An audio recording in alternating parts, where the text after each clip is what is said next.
Tara mana kiyya Isi, tufa. isa in ladies, isa ladies, Haala mana isa kiyya ladies, tafa. Fedhu Ameerikaan jiraata fedhu Samaayii jiraata. isa Buun jiru. mobilaan. Isa in ladies yaa'u inni waan godheef isatu beeka. Ati dhiisi, ati fayyaa hanqi bichaa lagadhu. Waan amma jette sani asitti sirreessanii si ergina bakka rakkoon qabu. Biyyeedhaaf miti geemii Bakka dubbi. biyya buusuu dhiisuu miti. Wallaahi wabillaahi fayyeedhaaf geema maal jettu gargaarsanniisa. Gargaarsuma namni dhahaa qabe kana hin barbaadu dhugateera. Viidiyoo kaaseeraan silma paaswordii jijjiiree abdiin fuudhee itti fayyadamuudhaan tinaa amma kun of galcheen jira la. Abdiin kan jiru kana fuudhee abdiin kan fuudheen jira. Warri naa laffaatan warri Bakka dhiisi nu jedhee hin cinqamini gaa. Waan amma jette kana waan sirreessinaa si sirreessinee si ergina. Kanaaf hin cinqamini waan liqaallee miti. Ati deemi yaalami gargaarsuma asumatti wannoo goona.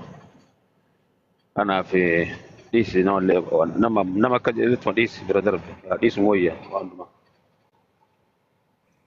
السلام عليكم ورحمة الله وبركاته. وعليكم السلام كم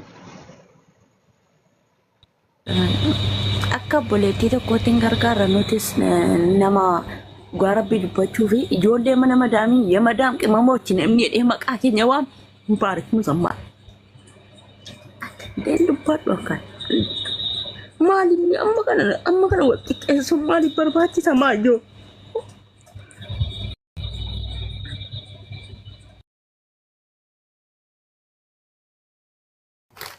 Giftii koo hin boo'ini.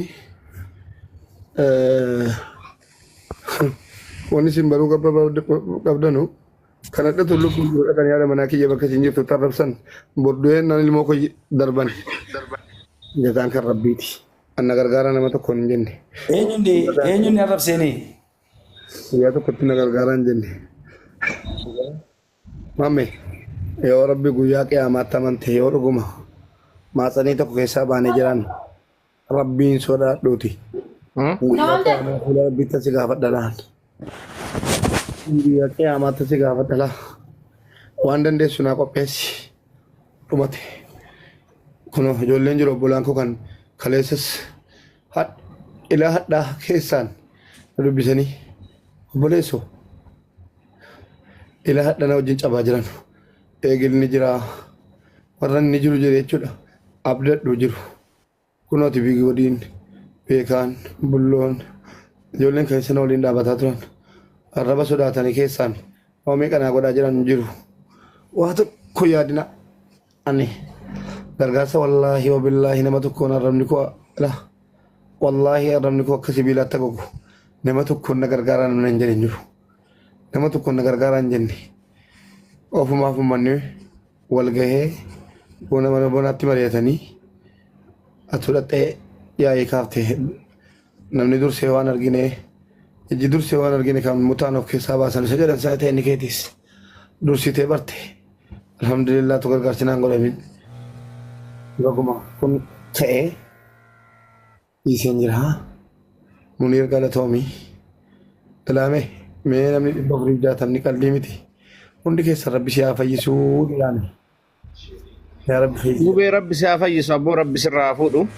Mubaarak waan tokko bicha dubbachuu barbaadan. Ati uummata isin dura yoo gargaartu yoo gargaarsiftu rakkataa hunda mana hidhaati yoo ati yaaftu rabbiif jecha dalagde si galee. Ammallee rabbi sanitti of kennu.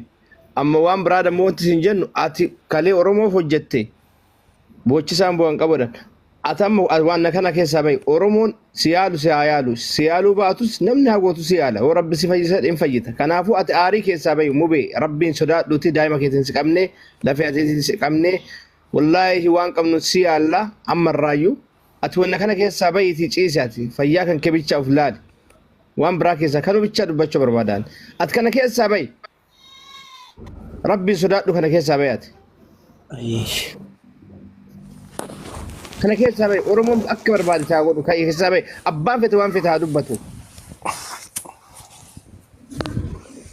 Inde maal taateer taati ati yoo jiraatti nama fayyadamu bee maal taati. Kanaafanii dursee isinitti mee ammas yeroon hin deemne namoonni mubaarakiin cina dhaabbannu malee yoo jettanii na dubbisaa dheeraaman siluma. Maamee dhaabbadhu waan akkana. Bas. Wuxaa mubaarak kalbii fuudhaa bannaat baay'ee baay'ee as keessa mubaarak rabbi sodaadhu baay'ee. Ammarraa kaaftee waa gargaarsa kiyyaa akkanaa ta'e. Maamee. Qabaattu amma qabaattu naa kennu. Abduun qabdu. Assalaamu alaikum warahmatullahi wabarakatuh. Horinaa dhimmi kan akka boonaa akka muniisu waan dandeessan naa liqeessa. Yoon jira bisilaa hundee du'ee yoo hin kafalaman. Akkasii. Waan hin jedhetti. Uummata keenya dhaggeeffadhaa fi mubaarakaatti mutii qabadhu. Mutii qabadhu. Jiraatti sin gargaara iddoo ati sirraa kaffalaa yoo si gargaara ammuma si gargaara yoo dhaabate moonuma dhaabata. Yeroo takkamii obsinaaf yeroo takka obsi. Bakka obboleeyyan kiyya mina dhaggeeffadha. Namni takkaa miti namni dhibbaa waa jiru rakkoon qabu. Nama miliyoona 50 bira jira. Mubee dhiisa pirezidaanti Mammee yoo gargaarsinis mana mubeettiin ta'u yoo ta'es mana pirezidaanti Mammeetti goona. Isa itti dhiisa akkaawuntiin jira. Sagantaas qabannee ta'e isaatti cuqqaala. Ati qabadhu haa. Mubaarak bannaat rabbi sodaadhu baay'ee cadhismee mubaarak namni haa dubbatu ana bichatu beekan jedhee mubaarak. Ati beekamuuti bakka. Oloon lakkana godha laala. Mari'achuu waan kana laal yoo godhamu barbaachise mubee biratti hin baratina. Achi maamee bira deema achitti achi baratamu. Pirezidaantii mana nu bade. Asii maamee mana ban. Maamee bira dhaqaati achi maradha. Mubeen dhukkubaara waan ta'eef biratti marachuun illee seeraa miti. Mubaarak silkiyyuu irraa fuudhaa cufaa warri bira jirtan rabbeedha. Cufaa bakka. Maamee biratti waan bitta fitaa achitti. Silki masaatu hundumaa cufaa. Isumaan duubatti mubeemaan duubatti waan dandeettan godhaa malee amma bira fidina achumatti waan gootan godhaa. Bakka gadi bu'ii deema achi deema namni dhibbi shanis maamee bira dhaqa. Akkaawuntii isa guddaadhaan hin seene rakkoon qabu. Ani sirriitti hin Mubaarak rabbiin si qabne rabbiin tokko sodaadhu abboo. Mubaarak dhiisaatiin bakka Mubaarak dhiisaatiin maamee bira deema. Rabbiin si qabne naan jedhanii. Maamee bira dhaqa. Maaliif isa wajjin wajjin kan jedhu? Angaraana nyaata Beekaa fi takkaan isin gaafadha. Fi takkoon isin gaafadha. Inni gargaarsa. Dhaggeeffadhu. Maamee. Maamee beekifatannaa mala beekifatannaa. Bakka achi beena. Yaa beena achi beena bakka Mubaarak dhiisaati beena. ፊጎ ማሜ ፕሬዝዳንት ማሜ ነኝ ማሚላ ነኝ ጅዳ አብረን ነበርን እባክህ እኔ ዋቱ ከንቹ በርባዳ ሙባረክ ይኸውልህ የዛሬ 6 ዓመት ህይወቴን ያተረፈው እሱ ሰውዬ ነው ማሜ ፕሬዝዳንት እባክህ አካውንቲ ዋኒ ከ ብቻ ና ኤርጊ አኒ ማነያ ቱሬ